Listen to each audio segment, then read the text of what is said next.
Hello coders, and welcome to How to Fix. In today's video, we'll be focusing on a new bug that you might find challenging to solve. So without further ado, let's dive into today's bug.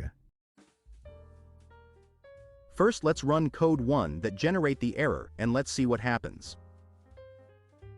Now, here's the breakdown and the fix for the issue. Please pause the video to absorb the explanation. Let's adjust the code now and watch the outcome it yields.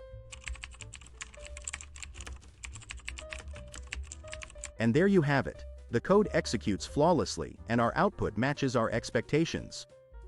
No more error. That concludes today's video.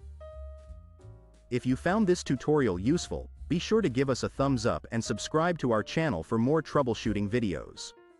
Remember, stay inquisitive, keep learning, and happy debugging, folks.